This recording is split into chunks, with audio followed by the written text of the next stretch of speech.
Think of Anthony Hopkins' greatest performances. There are many, of course, and a certain serial killer might come to mind. But in his new film, One Life, the two-time Oscar winner's character couldn't be further from Hannibal Lecter.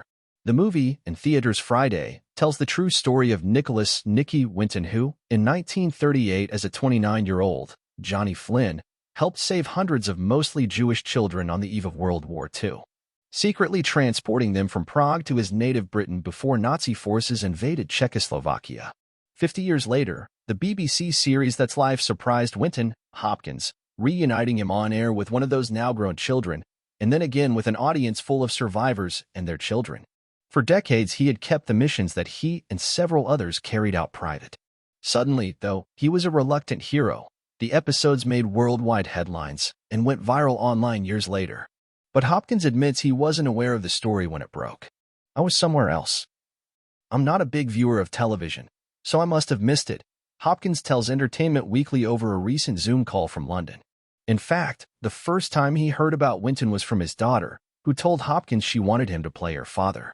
That was 3 years ago, at which time Hopkins says he couldn't make the film. But it came back around, with James Hawes, Slow Horses, Black Mirror, attached to direct. Hopkins remembers being interested in seeing Winton go about his daily life, until his wife discovers a book full of records of the 669 children he saved so many years ago. But with the flashback of those rescued comes the haunting memory of those lost, specifically, several hundred children who were on a train that was about to depart but commandeered by invading Nazi soldiers. Neville Chamberlain, our prime minister, declared war against Hitler, and Hitler closed down the borders. And that was the end of that, Hopkins, who was just a year old when Winton's rescues began, explains of the events. There was that regret of losing that train of children. But what he did was make sure that other people had the credit, the people on the kinder transport, and that's what I admired about him. Hopkins got a small taste of what Winton experienced that day in the BBC studio when he learned right before Hawes called action on the scene that the audience he was about to join for the recreation of That's Life was comprised of relatives of the children. Winton saved some, Hopkins says, from Switzerland, France, and Romania. They all wanted to be in the movie, so that left me with no tasks at all, no acting required, as they say, he recalls, laughing.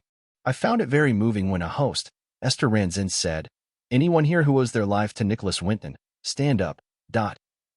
I thought what a tremendous burden that must have been for him. A blessing and a burden of how would you shoulder that responsibility? Do you run away with your ego? He was very generous to the other people who were involved in the kinder transport. He made sure they had the credit, and that was his gift to humanity, his kindness, compassion, and pain, when he lost the last train which vanished. A conversation with Hopkins reveals a sincere and thoughtful examination of Winton's values and virtues, of upbringing and family.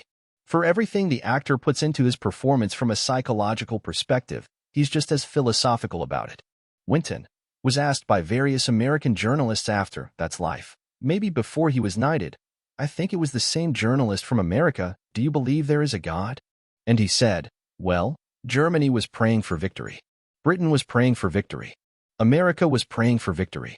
Russia was praying for victory. So?" And he couldn't answer.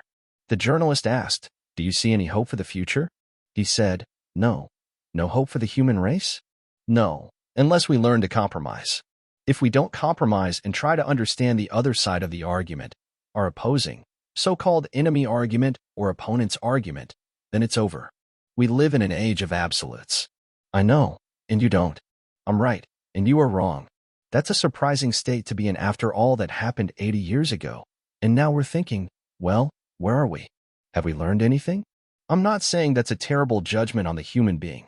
We are survivalists and we have to move on. But it's that business as usual that's the chilling part of us."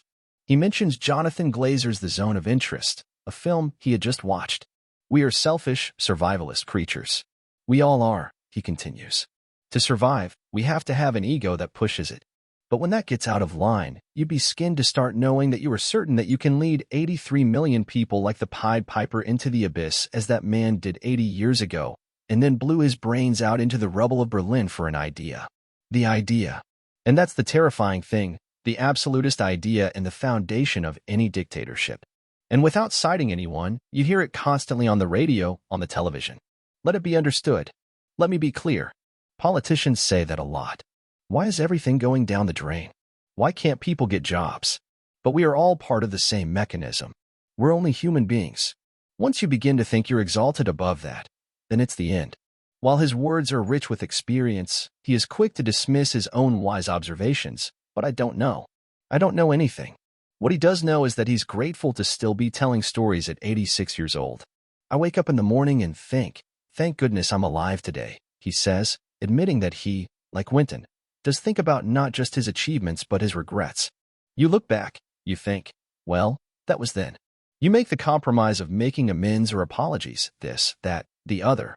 But finally, you have to move on with life. And if people want to live in their resentment, okay, well, that's up to you. But you do the best you can to move forward. As Winton said, save one life, save the world. Now, that's an easy little simplistic way, but dealing compassionately with people, to be kind, I would say that was my story of my life because I've been a sinner like everyone else. I've done things that I look back and think, how did I do that? But I was young. I had this idea and that idea. And you learn to think, oh, well, that's the way it was then.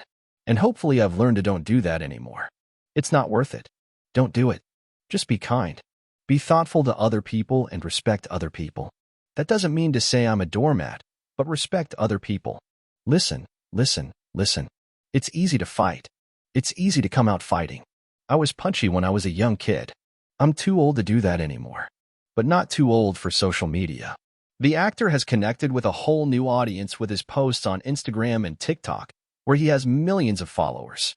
My wife and I said, we must have some fun. We must have a laugh, he says, offering up one of his own. Let's lighten it up a bit because we're all going to be dead one day.